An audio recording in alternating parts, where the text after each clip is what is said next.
Welcome, everyone. I'm Laura DeFranco, the CEO of Brave Healer Productions, where we have a mission to wake the world up to what's possible, one brave word at a time. And with me today to help me with that mission are our lead authors of a new book that we have coming out. This one is called Bytes of Light, Evolving Leadership for the Spiritual Entrepreneur. Angel and Seth Rohrer, welcome to the show. Thank you for having us. I can't wait to get into this conversation, but let me introduce these guys to you, okay? So Angel is an expert transformational coach who helps her clients battle their fears by reprogramming the mind, body, and soul through shadow work and shamanism. You gave me the double SH there. I love it. Okay.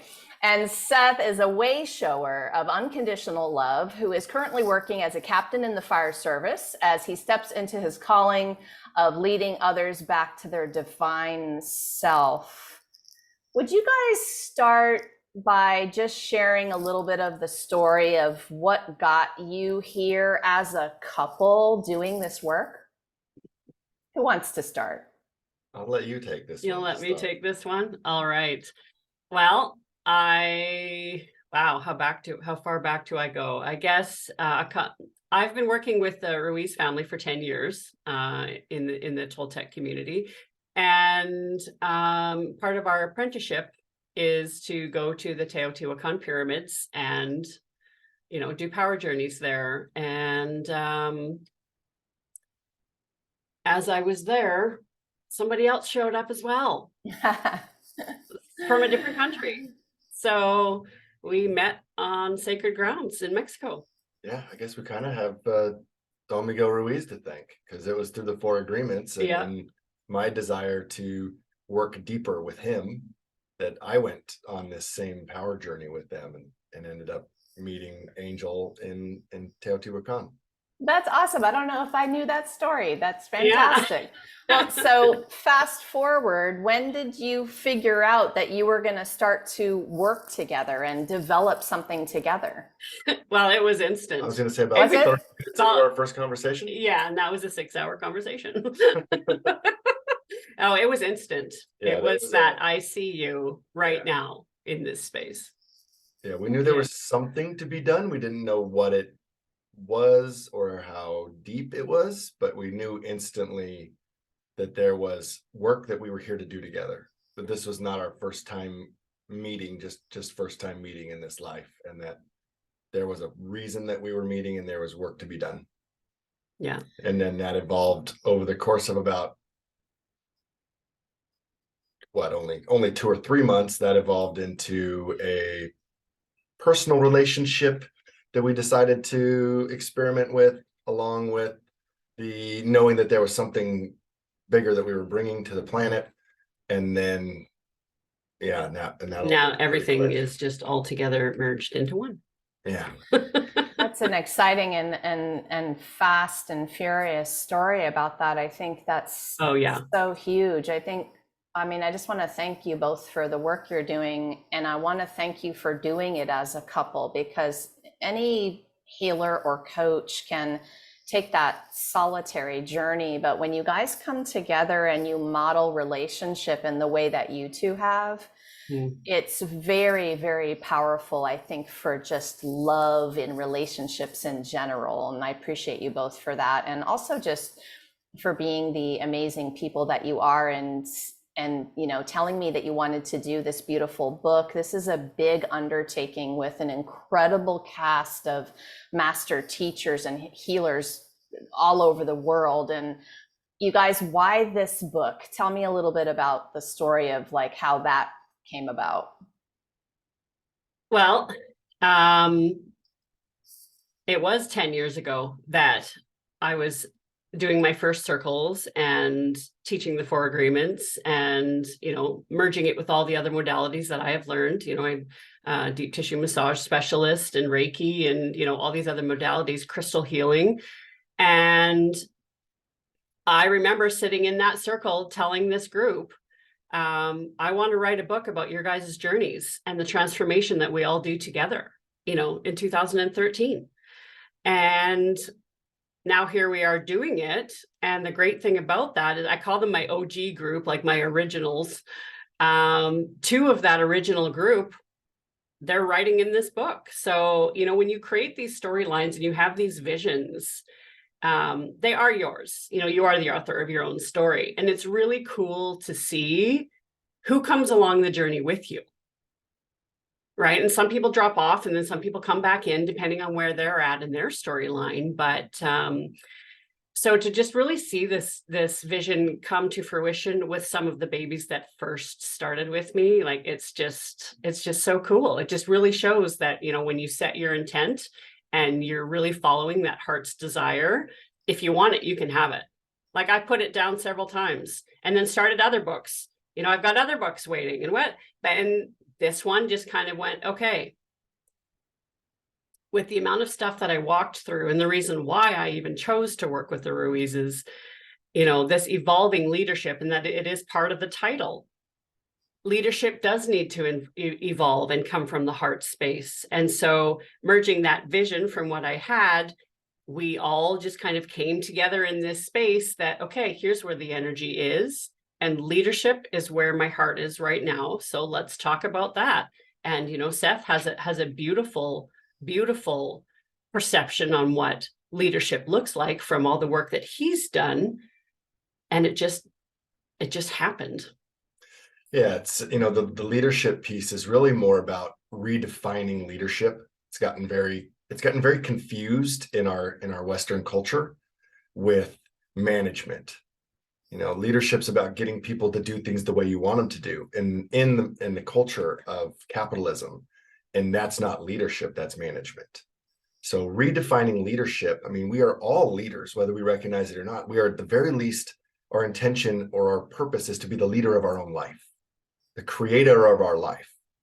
So you're a leader, whether you think you are or not. Now it's just, are you choosing to take that transformation from the victim of your story where life happens to you and become the hero of your journey, where you are now happening to life. Things are happening for you, for your growth, for your highest good. And in that transformation, you step into that leadership role. And we are all here to do some sort of act. We're all here for a purpose. So you may not identify as an entrepreneur, but you're here to do something. And you may not think of it as business, but in some ways it is business. So we're all really here evolving into the leaders we're meant to be and becoming that spiritual entrepreneur. So it's really a broader range than just, you know, your typical business type of leadership idea. It's a much deeper knowing that we're trying to help people get to, and showing them through every author's story and their transformation story from that place of being the victim where life happened to them to being the hero where life is happening for them and they're growing and changing and taking their power back. So that's kind of the premise of that idea. Yeah, you guys, this is not your ordinary leadership book. This is a book that will redefine it, kind of blow the old definitions out of the water a little bit. I love what you said about the difference between leadership and management. And y'all just answered, you know, the next question I had for you already is like, what does that evolving leadership look like? Well, what I want you to continue with on that question is, you know, you just said to everyone, well, you're all a leader. Yeah. So for the viewers who are watching who are like, oh, I don't know about that, you know, why is it important that they listen to what you just said? And what would be the first step to be curious about that? What do you want them to think about? Well, for me, I knew that we were onto something, and we were onto the title, because we knew the energy that we wanted to bring into the book, but the title. And so when we were recruiting for the book, the authors, you know, a handful of the first people that I asked who I thought for sure were going to be in were like, no. And then one person literally said, well, you know, I'm not a leader. And that just broke my heart, because if you're already teaching, even if it's just the 101 basics, intros to, you're a leader. You're still leading your life. If you're a mother, you're a leader. If you're like, there's if you can't take radical responsibility for your own life and your own storyline, then you're not going to get to where you want to go if you don't see yourself as a leader of your own story even. So I think it's bringing different language to the word, or different concepts to the word leadership, that radical responsibility piece. Yeah, and we could talk for a whole other episode on radical responsibility. I mean, that's the essence of radical responsibility is everything in your life you created or allowed to be created passively by not speaking up. So as you look around your life and go, oh, I really like that. I really like that. I really don't like that. You get all the credit. You've allowed it to be what it is or created it, either unintentionally or intentionally. You have created 100% of everything in your life, which can be a big kick to the gut if you're not happy with your life. And it can be a big pat on the back if you are. But either way, understanding that allows you to now go, what next? Okay, I'm responsible for it. Am I going to continue to let it be what it is? And if the answer is yes, good for you. Like if that's the life you've created, excellent. Most of us look around and go, there's things I'm going to change. I deserve, if I'm responsible for it, if I create it, I want to be happier. I want to have more joy. I want to have more love. So we start making changes when we accept that responsibility. Nobody else is going to do it for us. And that's that transformation from the victim of your story to the hero of your journey. At the very least, you are the lead author of the story of your life. Lead author, leadership. Right? Or you can hand that pen to somebody else. Do you want to give somebody else control over how you're feeling every day? Control of how much abundance and joy you have in your life? Do you want to give that power away to somebody else? Or do you want to have that power? It's your power. It's your pen. So do you want to keep that and create an amazing story? I mean, heaven can exist right now here on earth. This is not something that we have to die to achieve. It's just a matter of whether we choose to create it. And the sacrifice that takes to get there is not a pain and suffering sacrifice. It's we have to give up our old ways of being that were keeping us stuck in the drama. And that's not as easy as it sounds because these things become very comfortable. It's like an old pair of shoes that is falling apart, but it's comfortable, but it's no longer supporting your foot, which is no longer supporting your leg and your hips and your back. And it's causing problems, but they're comfortable on your feet and you don't want to give them up. They're not serving you. You need to sacrifice those shoes and get some that are going to support you better. I think when you first hear radical responsibility, it can be very, very scary, but I think of it as the ultimate freedom. Absolutely. When you sink into that thought for a minute that you get to be responsible for everything, right? And you kind of flip the switch on your perspective, it can be really profound idea. And you guys, for me, spiritual entrepreneurship has been about, Angel, I think you said it already, honing that skill of listening to my heart and making decisions from that sacred place, which for me is a feeling in my body. Right. I've learned a language of that. So when you think of putting entrepreneurship and spiritual together, like we have for this book, what else does that make you think of? Well, I think that it goes deeper than the heart. You know, if we go into deeper teachings, we all have psychic abilities and they show up in 5 or 6 different ways. And learning to master 1 or 2 of those or all of them is where your power comes from, and you learn how to hold it and create it. And there's a magical kitchen there that you get to play with once you understand that when your channel's open, that's where all the creativity comes from. Yeah. So the spiritual aspect for me is learning your gifts and stepping into your gifts and owning your gifts. And I think to clarify further that when we talk about power, it's not power as we understand it in the Western culture structure. It's not power over others, which is how most of us think of power. When we talk about power, it's that standing in your own authenticity, being able to stand in what's true for you and create from that truth. And that is that that connection to that source, connection to God, connection to the universe that flows through us, because it is us. Strengthening that connection, owning that connection, and cutting off all of the cords, all of the leaking out of that power to things outside of ourselves. That's where we regain that power back. So it's not a power in the sense that a CEO of a large company has power over everything that's going on in the company. It's a power to create life, which is far more powerful than that CEO will ever know, than that king or that president of that country will ever know, because they're too busy up here focusing on 3D power. Yeah. Power over, power within. And that power within operating from here is connection to all of life and creation, and allows you to manifest and create that life that right now you maybe not even be able to dream of how amazing it can be until you start down that path and start opening up that heart space, that intuition space, and that connection to life. So speaking of power, tell us about the wolf on the cover of this book.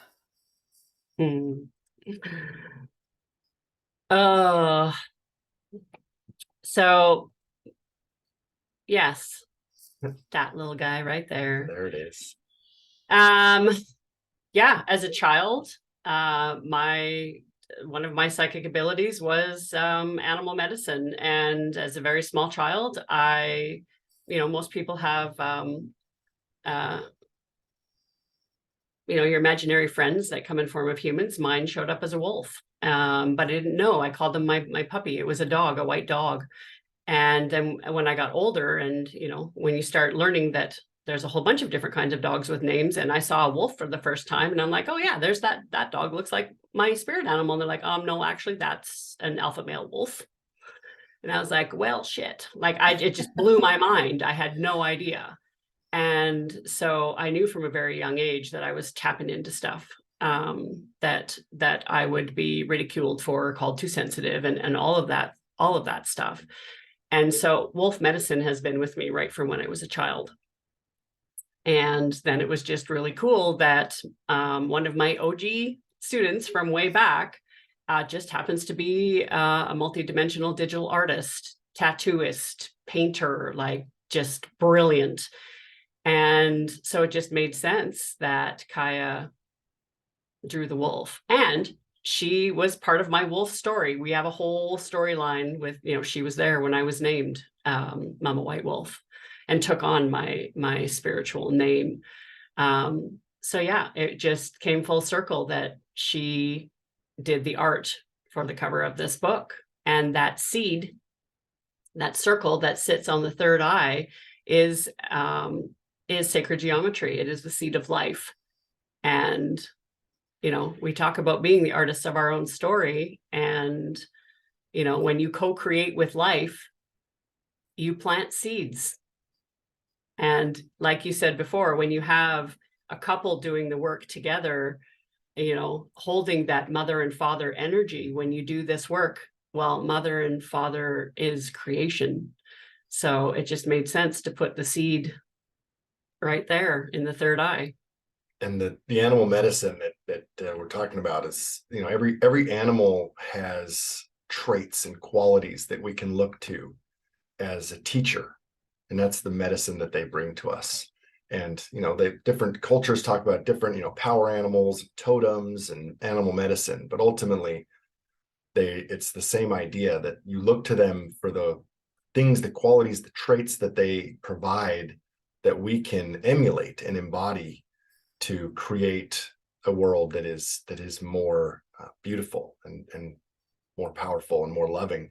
And the wolf is that alpha and omega. It is that pack. They look out for each other. It is a group that is always there for each other. They provide for each other.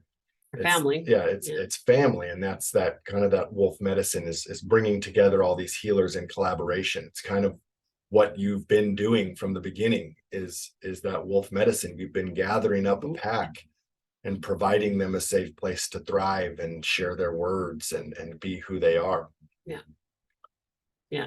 We have a cool pack, that's for sure.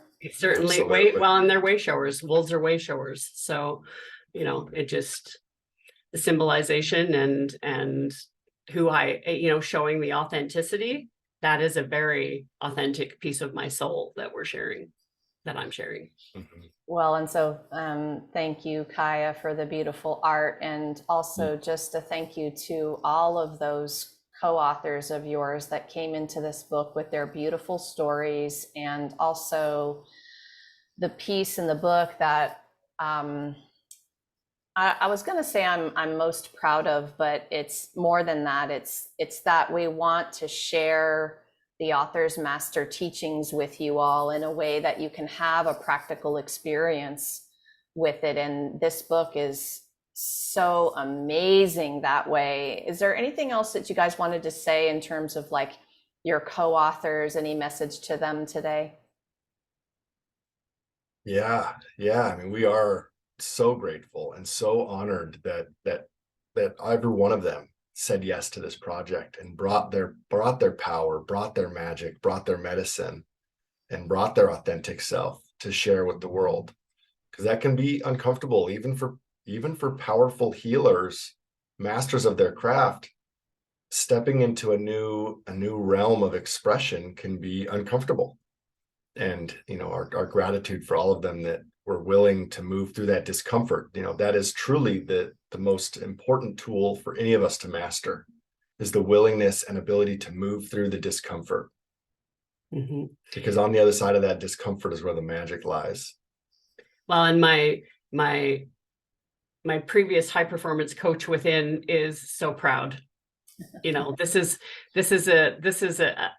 another level of initiation. We do this work, we go to school, we learn, we practice.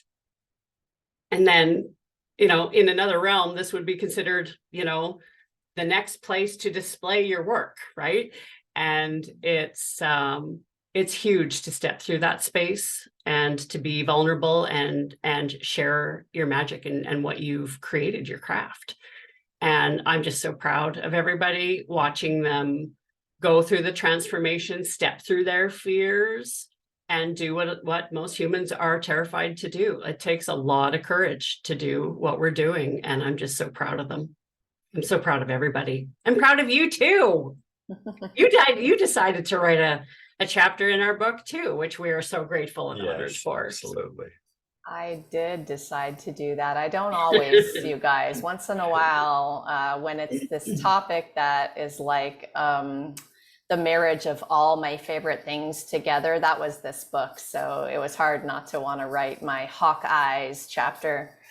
Well, and that's so funny because, animal medicine is so near and dear to my heart and one of my most powerful modalities. And I didn't know what you were going to write. And when I saw the title, I almost cried. I was like, oh yay, Laura. That's awesome. Oh, the animal medicine has been very strong this week, as a matter of fact. Not hawks, more like snakes, but we'll talk about that another day, I think. Yeah, I love it. So speaking of that specifically, I wondered if you wanted to mention some of the people who have stepped up. We have Lee McCormick as a forward. We have some pretty powerful people wrote advanced reviews. Do you want to say anything about those people? Yeah, Lee has been a teacher of ours for years now. And we just love his methods, love his gifts, love his sense of humor and how he holds space, his language. And I think it's really important to say that, it's important to find teachers that speak your language and can hit that vibration that you're looking to learn. That's why we go to teachers. So he has been wonderful with us, and we're just so honored and grateful that he chose to write the foreword for us. Yeah. And to all the people that for their reviews, I mean, for the people that are seeing something in us worth supporting, seeing the truth that we are carrying forward. It's an honor anytime somebody takes the time, right, to see who you are and give that attention. That really is one of the most valuable gifts we have, is is our attention. So anytime somebody takes the time to give that attention and see who you are, and then to give it that extra to be willing to write something down and give those words to you to share with the world is very, it's very, very honored for all of those reviews. And the teachers that we have, one of our teachers actually wrote a chapter in the book. Yeah, Jorge Luis Delgado.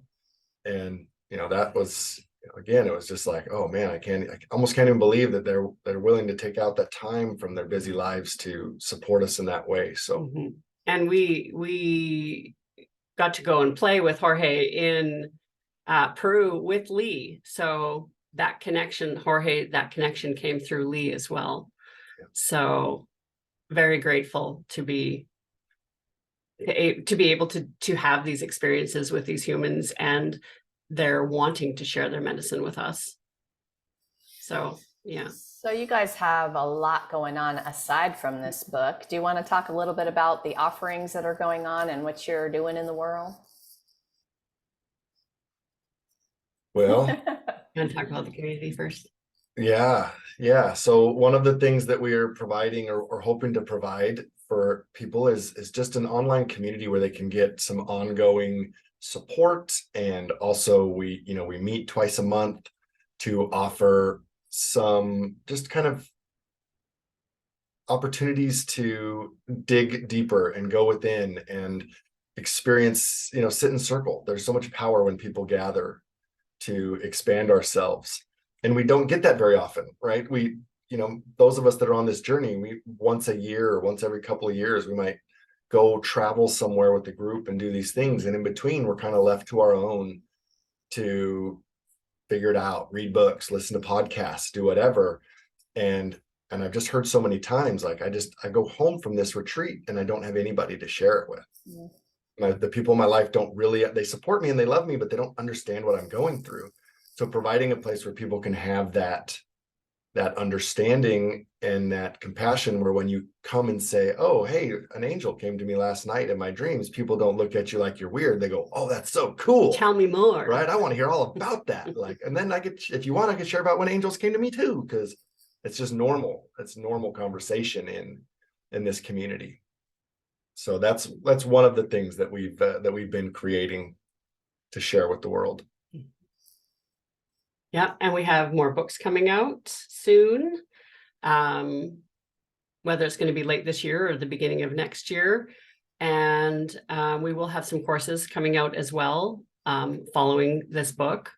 So, and we're going to be planning some journeys next year. Yeah, trips to Teo and Peru coming up in 2024.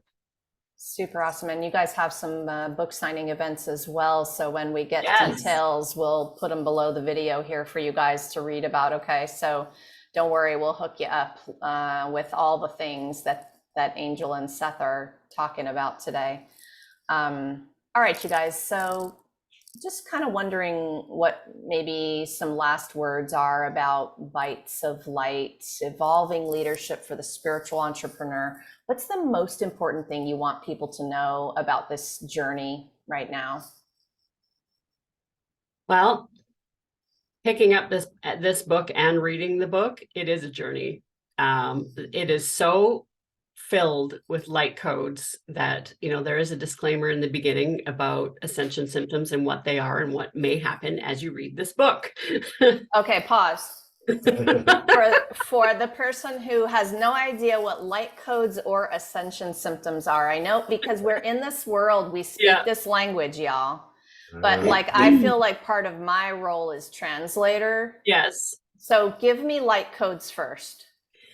So it's just like the sun beats the rays down onto us humans and it fills us.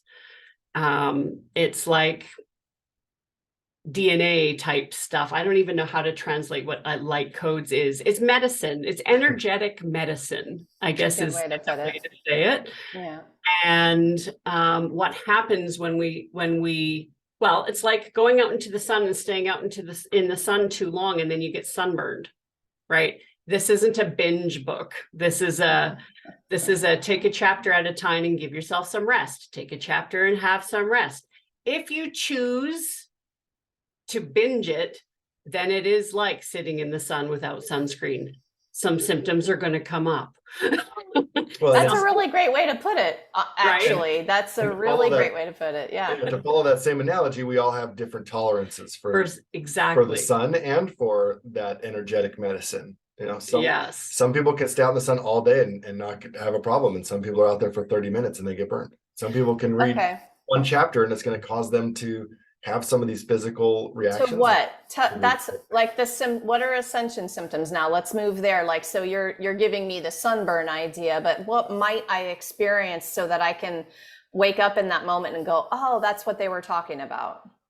Well, sometimes triggers come up because, we are sharing authentic stories, and a lot of the stories are around the abuse that people endured and transmuted. So there may be stories that mirror other humans' experiences. Not may, there will be. There will be at least one story in this book that will show you a part in your life that you didn't, or that you don't, that has not been healed deep enough. And that shows up by, the fight or flight symptoms, the stomach, the rapid heart, headaches, nausea. Like, you might feel like you're physically sick. Well, we know when we endure trauma, our bodies sometimes do feel sick. So when you read this book, and if you wake up the next morning, you got a headache and your stomach hurts, you may not be physically sick. You could be energetically sick. Anxiety is a part of it, I think, sometimes. And even if we back down a couple of notches, if you guys are reading and you're feeling resistance come up inside of you, negative thoughts, your belief system is a filter for what you're reading. So I love people to pause in that awareness. Yes. Because the place of resistance is probably one of the biggest opportunities you will have to heal and evolve. Yeah, absolutely. Yeah. If you're getting a red light, you put it down and walk away for a little bit until you can come back again. There's medicine there for everybody. And if you're getting a big red light with one chapter, the way this book is written, the chapters are standalone stories. So, and I can say too, like, I have a handful of Brave Healer Production collaborative books already.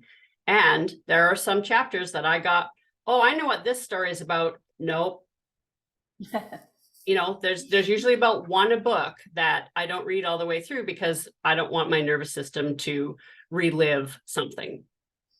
So, these books are medicine. They are mirrors to help people figure out where else is there work to do inside this soul basket right now. And you can choose to do the work right then, or you can go, oh, I'll read that chapter later when I have more time to digest. Right? You can also play that game with yourself to figure out where you're at. Because there's some deep stuff in this book. Right. Just a little bit.